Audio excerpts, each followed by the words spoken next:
The Spiritual and Karmic Aspects of the Vegetarian Diet by Sant Kirpal Singh and Baba Sawan Singh, Vegetarians, Part 1 of 2.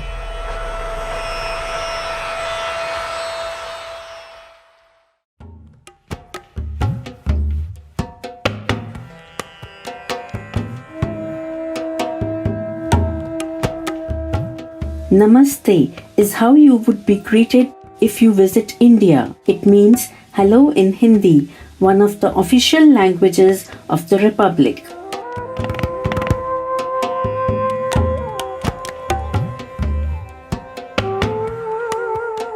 Kind viewers, I am Sanvi. The hospitable people of India wish your lives to be filled with the miraculous presence of the Divine.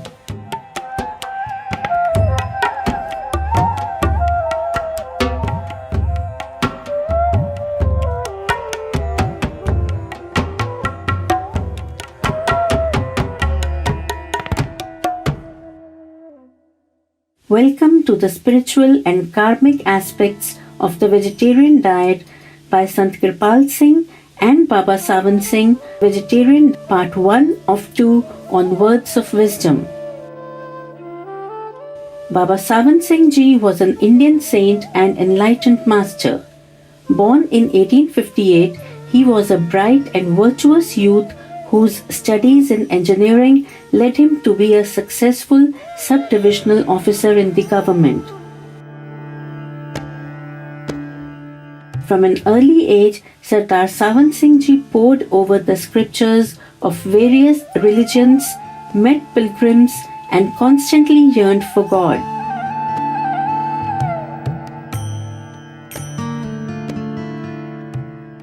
A holy Sufi ascetic named Baba Kahan predicted that a master would find him to give him initiation.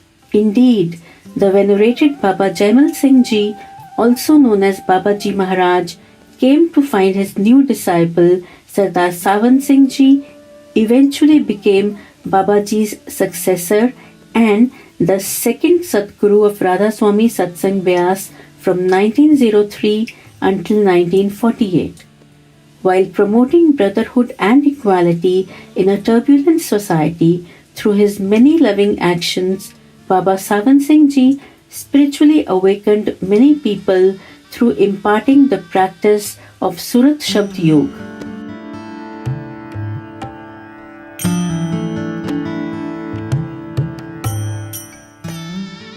Today, he is still loved and venerated as the Great Master. Sant Kirpal Singh Ji Maharaj was a disciple of the well-known master of Vyas, Hazur Maharaj Sawan Singh Ji. They met in 1924 in the ashram of Baba Sawan Singh Ji on the banks of the Vyas river.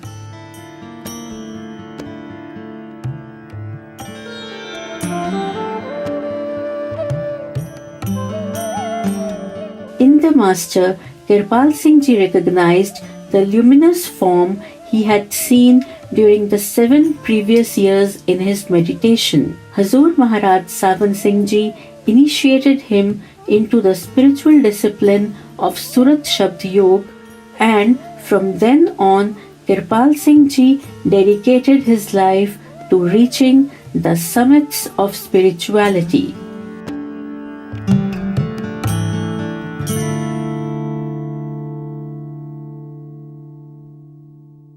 Today, we have the opportunity to read a selection from a book authored by Sant Kirpal Singh Ji Maharaj and his beloved master Baba Sawan Singh Ji, entitled The Spiritual and Karmic Aspect of the Vegetarian Diet. This book comes as a gift from God to clarify and direct the right way of living concerning eating habits of a truth seeker, with food being a major part of our lives. The spiritual aspect of the vegetarian diet. Regarding laxity in the prescribed diet, I wish to say to all aspirants on the path that it is necessary so long as one is in the physical body that vegetarianism should be strictly adhered to. Any relaxation in the matter of diet would not only be a definite hindrance in meditation but would unnecessarily contract karmic reaction. The real goal is to use every means possible to rise into full God consciousness.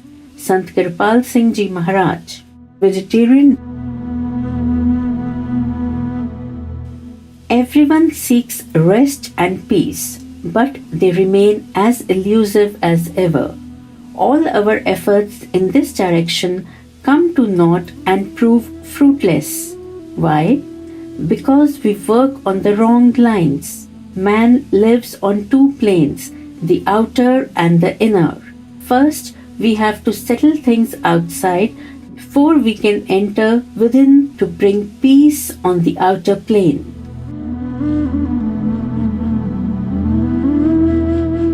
There are three factors that count a great deal in this connection: right occupation, right conduct, right diet. The greatest purpose of human life is that one should know one's self and know God, and all the rest is mere dissipation. Sound mind in a sound body is a well-known aphorism. One has, therefore, to work for these before anything else. We have to keep both body and mind in a healthy condition before these can be used as instruments for spiritual advancement. For this, we have, of necessity, to resort to food. We cannot do without food for keeping the body and soul together. Our first and foremost problem then is food, for food conditions body as well as mind. Right type of food, rightly earned, rightly taken, helps a lot in this direction.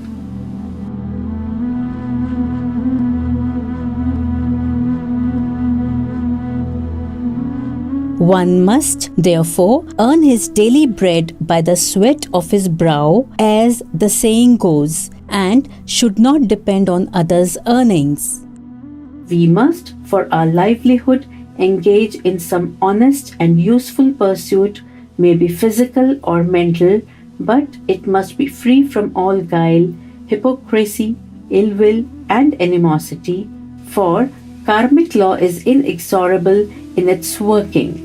Every action leads to reaction, and thus the endless series rolls on interminably. Hence, the need for an honest living, howsoever poor it may be.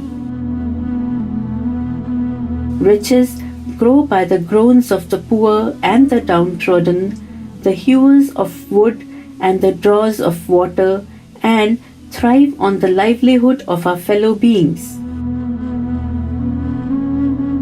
We ought not, therefore, run after rich foods and dainty dishes, for these bring in their train much blood-sucking and are tainted with the untold miseries of the lowly, and, in the long run, make us miserable as well. All of us are being consumed in the invisible fires of hell, and yet know it not.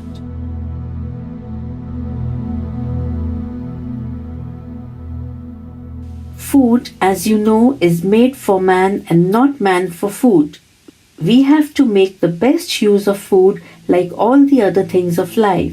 One who is a slave of the palate cannot do anything useful. By a righteous control of the palate, we can control our entire physical and mental systems. A simple diet is more nourishing and wholesome and conducive to spiritual advancement than all the so-called delicacies which the modern culinary art provides. It will always give a comfortable feeling and serenity of mind and help you to live within your means, however limited the same may be, without extending your hand before others. When I was about to retire after my long government service, I was asked by my chief if I would like to have an extension. But I politely declined the offer, saying I do not want any extension, as I know how to arrange my affairs within the limited amount of my pension. We must partake a little below the saturation point of the appetite. When we get delicious foods, we are tempted to eat more than what is actually needed, and the extra food taken instead of giving extra health and energy proves baneful. The food which is not digested properly and assimilated in the system causes colic pains and aches. Do not overload the motor of your stomach, else you fall an easy prey to nausea. A surfeit of even what is good does prove harmful at times. A moderation in victuals and wines helps in the growth of vital powers in man. In the Puranas, there is an allegory of the food god complaining to Lord Vishnu, the sustainer of the universe, that people misused him a great deal. To this, Lord Vishnu humorously replied, "Those who eat you too much, you must eat them up, for that is the only remedy. Fresh air is the most essential part in our food. One must intake long breaths, retain them a while, and then exhale them out fully so as to cast out all the impurities of the body. Besides this, one must drink a lot of pure water and take fruit juices to flush the system through and through to make one clean.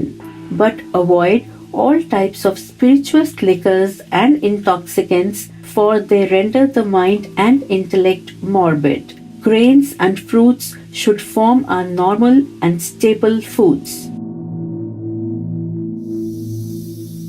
Sheikh Sadi, a great mystic poet of Shiraz in Persia, always preached to divide the stomach into 4 compartments: 2 for filling with a limited quantity of simple diet, 1 for pure and clear water, while reserving 1 for the light of God. We read of an incident in the life of Hazrat Muhammad, the Prophet of Islam. One day a physician came unto him and offered him his services for the sick and ailing in the Ummah, the Prophet's following. He remained there for about 6 months in idle indolence, as none of the Prophet's followers fell ill. He approached the Prophet and asked for his permission to leave, as no one there felt the need of his services. Hazrat Muhammad, with a gentle smile on his lips, said goodbye to the physician, saying, "So long as the congregation followed the instructions, there would be no chance of any of them falling sick, for they all lived by one panacea: to always eat a little less than what one may in his hunger otherwise like to take, to lead a chaste life with honest earnings."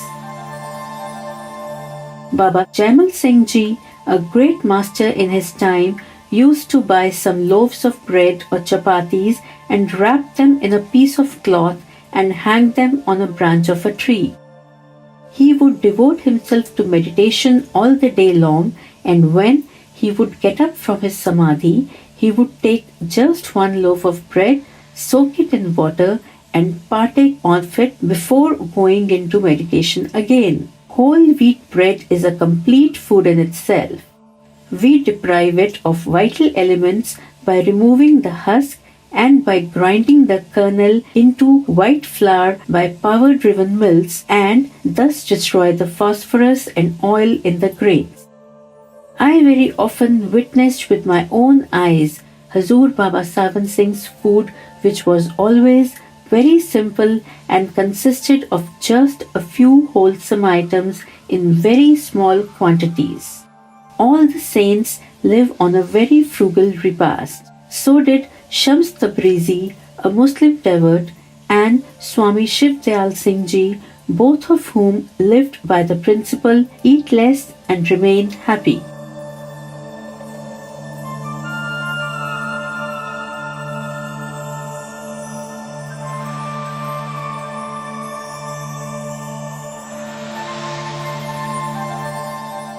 with a life of simple food and high thinking, coupled with high morals and chaste conduct, one needs no tonics which glut the market in these days. The luxurious food not only upsets the motor of the stomach but leads to dire consequences that at times prove very dangerous. Very often, persons complain that they do not seem to progress on the path, but little do they realize that it is due to faulty diet and wrong living. Prophet Muhammad, peace be upon him, we read, lived mostly on barley bread.